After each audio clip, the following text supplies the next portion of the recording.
প্রয়োজনীয় জিনিস, মানে জিনিস আর কি, ঠিক আছে। তো উনুনটা না থাকলে হয়তো আমাদেরকে এখন না খেয়েই থাকতে হতো।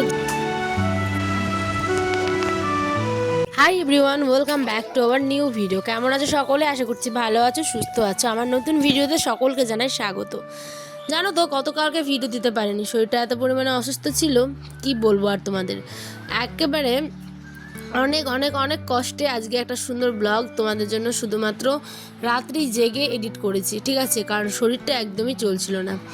দেখো, আমাদের এখানে ছিল একটা নিমন্ত্রণ বাড়ি, তোমাদের সাথে এইটুকু আমি শেয়ার করিনি কারণ আমার শরীর প্রচণ্ড খারাপ ছিল। আয়নের আব্বা জোর করে নিয়ে গেছিলো একটা আকিকা বাড়ি। আকিকা মানে হচ্ছে আমাদের গ্রামে জন্মের কোনো সদ্যজাত বাচ্চা জন্মের পরে 7 দিন বা 28 দিন বা 1 মাস পরে আর কি একটা নামকরণের অনুষ্ঠান করে, ঠিক আছে। তো ওটাকে গ্রামের ভাষায় আমাদের মুসলিম ধর্মের মধ্যে আকিকা বলে। তো সেই আকিকার নিমন্ত্রণ খেতে গিয়ে একেবারে কি অবস্থা, মানে মানুষ যে আবার এরমও হতে পারে তা আমরা কেউ কল্পনাও করতে পারি না, ঠিক আছে। কারণ মাংস যাতে মানুষ কম খায় সেই কারণে মাংস যখন বিয়েবাড়ি হোক কিংবা যে কোথাও একটা অনুষ্ঠান বাড়ি রান্না হয় তখন আগে একটা মশলা দেওয়া হয় যাতে ওই মাংসটা অনেকে মানে কম খেতে পারে আর কি, ঠিক আছে। তো যাই হোক, মিডিয়াম আমরা খেয়েছি, যেরকমটা দেওয়া হয় ঠিক তেমনটাই আমরা খেয়েছি। তারপর রাত্রে এসে আয়নের আব্বার সে কি শরীর খারাপ, বমি। আমার 3বার সকাল থেকে, আজকে বিশেষ করে বয়স দিচ্ছি, আজকেও 3বার বমি, সাথে একদম পেট খারাপ, পাতলা পায়খানা প্রত্যেকের। আমার যে নন্দাই তারও নাকি স্লাইন চলছে।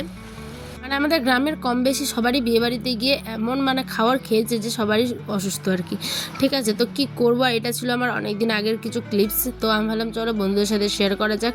দেখো না, সকালে উঠে উঠোন বাড়িঘর ঝাড় দিয়ে কিছু বাসি কাপড় সেগুলো ধোয়া টোয়া করে এর মধ্যে আমাদের আবার শেষ হয়ে গেছে গ্যাস। মধ্যবিত্ত বাড়িতে গ্যাস শেষ হয়ে যাওয়া যে কতটা, মানে মধ্যবিত্ত কেন, প্রত্যেক বাড়িতে গ্যাস শেষ হয়ে যাওয়া মানে বিশাল একটা কষ্টের ব্যাপার। বিশেষ করে যাদের অন্য কোনো বিকল্প নেই অথবা শুধু গ্যাসের পরে ডিপেন্ডেন্ট, তাদের পক্ষে তো অনেকটা কষ্টের, তাই না। আমাদের যেরকম এই যে চুলো, আয়নের আব্বা আসলো না খেয়ে দিয়ে চলে গেছে। এই চুলোটা আমার ড্যাম চুলো, ঠিক আছে। কারণ কি আমরা বলছি ড্যাম বলো তো, এই যে বৃষ্টি হলো কয়েকদিন আগেই, ঠিক আছে, এই চুলোটা ঢাকা দেওয়ার পরেও কিন্তু ড্যাম হয়ে যায়। দেখো আমি কতবার দেশলাই কাটি মারছি, আমি একটা দেশলাই একবারে নিয়ে বসছি, আমার অর্ধেকগুলো কাটে অমনি শেষ হয়ে যায় জানো। মানে উনুনটা যদি ড্যাম থাকে। আর ন্যাপামুছা করেছিলাম কি, আগের দিনের ভিডিওতে তোমরা দেখতে পাবে ন্যাপামুছা করেছিলাম, তারপর বৃষ্টির কারণে এই যে আবার এরকম হয়ে গেছে। তাই প্রত্যেকদিন আমার পক্ষে আর সম্ভব হচ্ছে না ল্যাপামুছা করা, কারণ চুলো যদি ঘরে থাকে তাহলে একটা সেফটি ব্যাপার, যেহেতু এটা উঠোনের এক সাইডে একদম, ঠিক সেই কারণেই। তো যাই হোক, এদিকে দেখো কতবার আমি এটাকে ঠিক করছি আর কতবার মানে চুলোটা নিভে নিভে যাচ্ছে। তো যাই হোক, এরমভাবে কষ্ট করে রান্নাটা করতে হবে। আয়নের আব্বা না খেয়ে চলে গেলো, খুব খারাপ লাগলো আমার দোকান থেকে এসে। এদিকে ভাবলাম যে কী রান্না করবো, দেখতে দেখতে হবে কিছু সজনে আছে। তো সজনে ডাঁটা না মুসুর ডাল দিয়ে আমাদের এদিকে খাই, মুসুর ডাল, আলু, টমেটো সমস্ত কিছু দিয়ে মানে মশলা দিয়ে আর কি ভালো করে খাওয়া যায়। তো তোমরা কে কে মুসুর ডাল দিয়ে সজনা খাও বা ডাঁটা খাও অবশ্যই কিন্তু কমেন্টে জানিও। আমাদের খাবারগুলোর সাথে না, বিশেষ করে উত্তরবঙ্গের খাবারগুলোর সাথে, উত্তর দিনাজপুরের তো এখানকার খাবারের সাথে বাংলাদেশের খাবারের অনেকটা মিল। যেমন আমাদের এখানে না, বিশেষ করে উত্তর দিনাজপুরে বাংলাদেশের একদম কাছেই যেহেতু বর্ডারের, তো সেই কারণেই দেখবে যে বাংলাদেশে আলুঘাটি যেটা হয় সেটা কিন্তু আমাদের এখানেও হয়। কোনো মানে গ্রামের সাধারণ খাওয়া দাওয়াতে চাটনি মিষ্টি, সাথে হচ্ছে আলুঘাটি। চাটনি মিষ্টিটা অপশনাল, যার যেরকম ক্ষমতা তারা করে। আর আলুঘাটি আর মাংস কিন্তু হবেই। এইদিকে আমার প্রেশারে সিটি পড়ে গেল, এদিকে চলো ওখানে আমি সজনে আলুটা সেদ্ধ করে নিলাম মুসুর ডাল দিয়ে, আর দিকে কিছু পাঁপড় ভেজে নিব। এদিকে তারপরেই আয়নের আব্বা কিন্তু আবার চলে এসেছিলো দুপুরবেলা, সকালে না খেয়ে গেছিলো। তো আমি দুপুরবেলা আবার এই যে এখন আসলো, গ্যাসটা শেষ হয়ে গেছে, গ্যাসটা নিয়ে গেল, ওই গ্যাস ভর্তি। চিন্তায় ছিলাম গ্যাস পাবো কি না, শেষে তোমাদের সাথে শেয়ার করছি পাওয়া যাবে কি না, ঠিক আছে। চলো তার আগে চটপট করে ঘরটাকে গুছিয়ে নিই। এই ঘরটাকে গুছোতে আমি একটা কথাই ভাবছিলাম যে কখন আমার গ্যাস আসবে, না পাবো না। এখন তো শুনছি যে 25 দিন আগে থেকে নাকি বুকিং করতে হচ্ছে, না হলে একদমই গ্যাস পাওয়া যাবে না। তো যাই হোক, চলো আমার এই স্বপ্নের ছোট্ট ঘরটাকে গুছিয়ে নিই চটপট করে, বাকিটা তোমাদের সাথে একটু পরে আবারও শেয়ার করছি।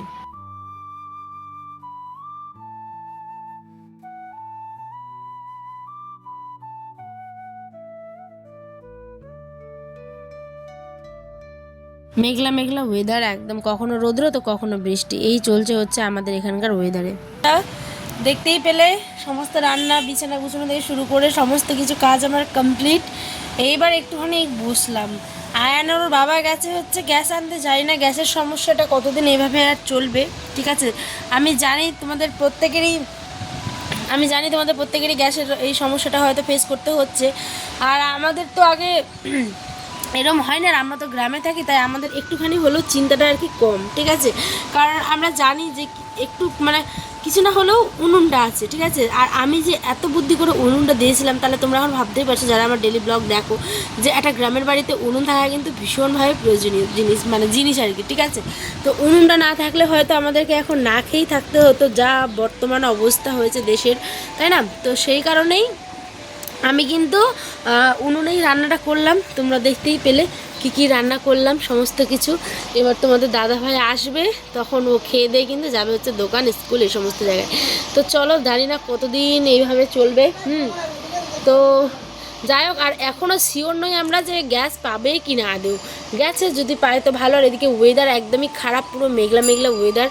আর তারপরেও আমি পোয়ালগুলোকে শুকোতে দিলাম, দেখা যাক কি হয়। তাড়াতাড়ি আবার বৃষ্টি আসলে এখন দৌড় দিতে হবে। তো দেখতে থাকো পুরো ব্লগটা, রাত অবধি শেয়ার করবো। টাটা। তোমাদের সাথে একটুখানি গল্প করেই চলে আসলাম ঝাড় দিতে। ঘরটা ঝাড় দেওয়ার পরে ওই যে ডাল দিয়ে করেছিলাম তরকারি, খাওয়া হয়ে গেছে, তারপরে শেয়ার করেছি। দেখো আবার চটপট করে সমস্ত কিছু কিন্তু ঢাকা দিয়ে দিলাম, দেখেছো, এই যে এখানেও রান্না করলাম, এখানেও ঢাকা দিয়ে দিলাম। উনুনটা যেহেতু জ্বলন্ত ছিল, তার মধ্যে একটা গামলি আগে ঢাকা দিলাম সিলভারের, তারপরে ওগুলো ঢাকা দিয়েছি। এদিকে সবাই ছুটোছুটি করছে, আয়ানও এদিকে আনন্দ হয়ে গেছে বৃষ্টি আসছে বলে, ঠিক আছে। ওদিকে দেখো কাপড় যেগুলো কেচেছিলাম সকালে, বললামই না, ওগুলো পর্যন্ত শোকায়নি, মানে রৌদ্রই নেই একেবারে বলতে পারো। এই যে বিছানার চাদর, সমস্ত কাপড় আমার ভেজা। এদিকে ছোট্ট আয়ান কত খুশি হয়েছে দেখো বৃষ্টি দেখে, এই যে ও জলগুলো ধরার চেষ্টা করছে, কিন্তু ঝমঝম করে তো বৃষ্টি নেই, ফোটা ফোটা বৃষ্টি, মানে হালকা বৃষ্টি। তো যাই হোক, আজের ব্লগ কেমন হলো কমেন্টে জানিও। টাটা, অপেক্ষায় থাকলাম তোমাদের কমেন্টের। আশা করি ব্লগটি ভালো লাগলো।